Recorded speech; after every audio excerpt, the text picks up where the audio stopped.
Hi, I'm Ruthie Bowles, owner of Defy the Status Quo, and you're listening to an episode of the Defiant Business Podcast, your 10-minute daily shot of business knowledge. So let's get into it.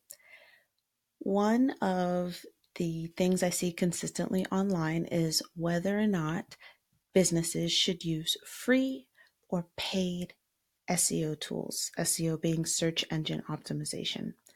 So you might hear that you shouldn't use free SEO research tools or SEO keyword research tools. And it's typically because they're not as accurate as the paid tools. And I think that that's pretty easy to say to not use them if your cash flow is such that you can afford to pay for a tool like SEMrush, which can, run pretty high if you've got a really small budget or your budget is very tight. And there's nothing wrong with that.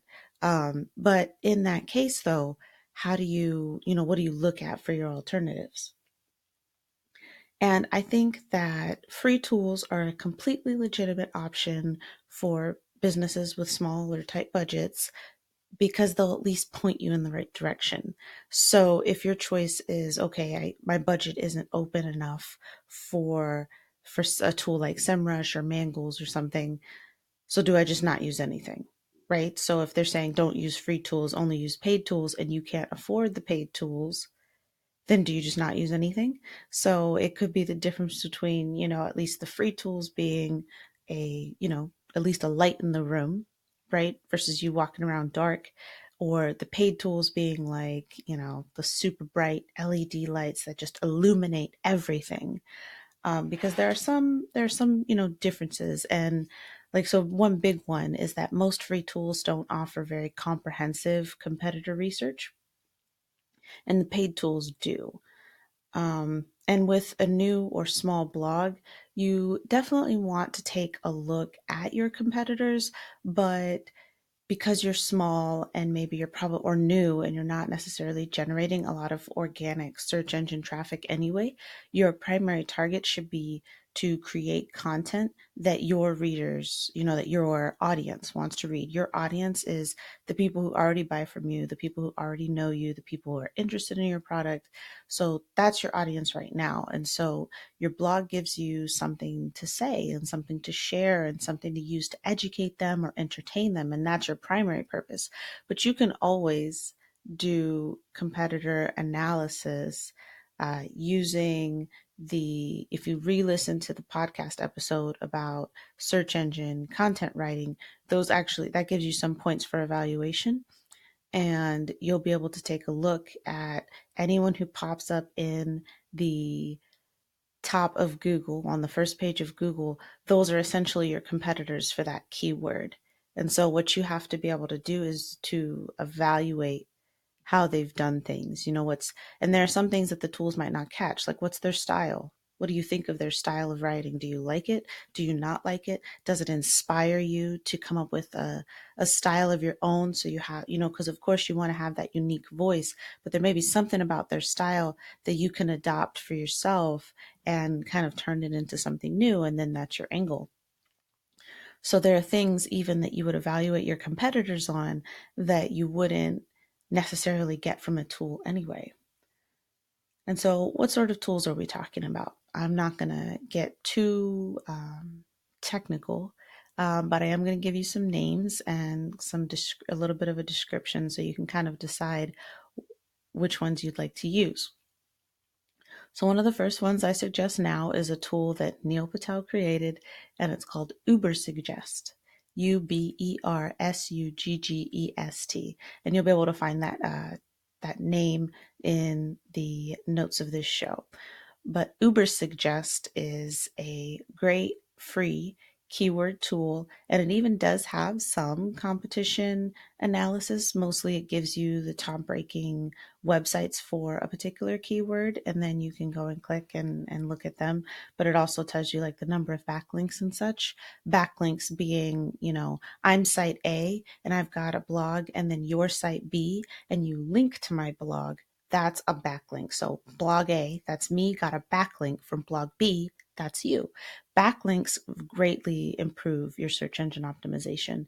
So it's always awesome to get them if you can. And that's why I recommend guest posting in one of the previous episodes.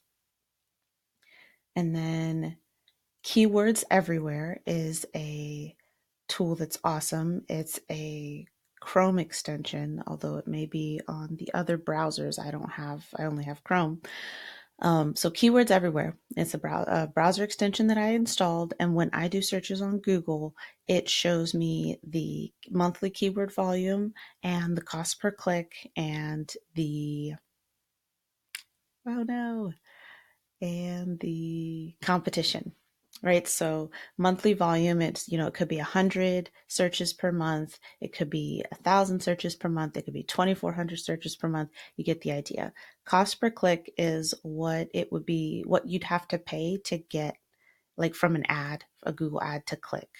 And that's what people are paying for that particular keyword. So that's always good to know.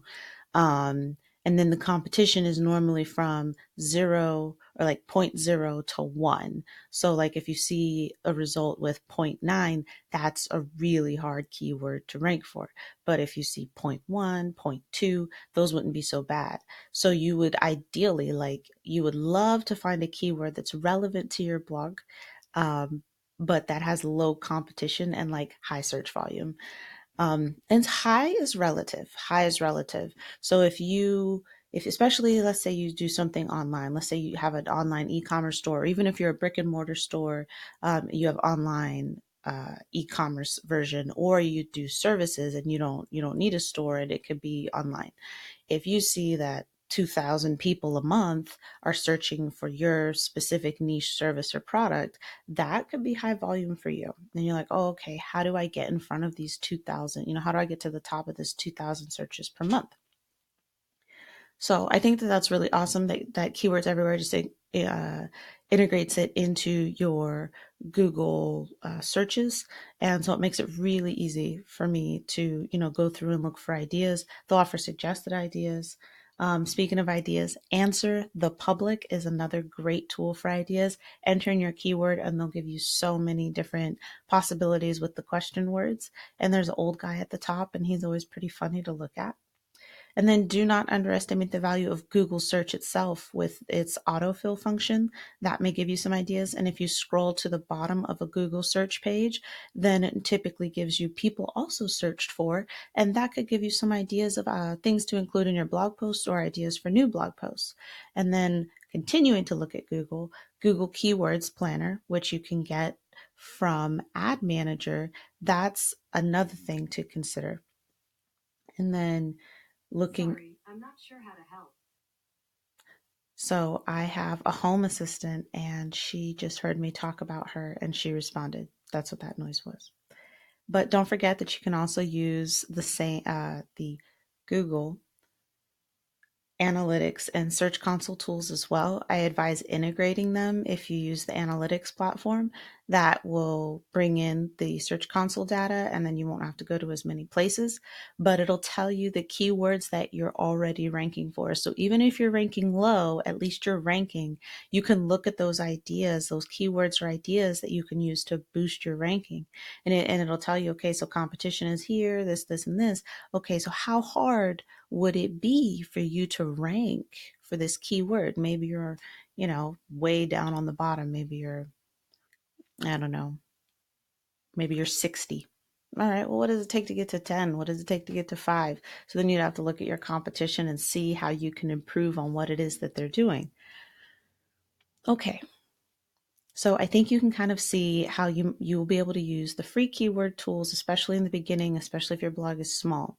So I'm Ruthie, owner of Defy the Status Quo, and this has been an episode of the Defiant Business Podcast. Hope to see you here again next time.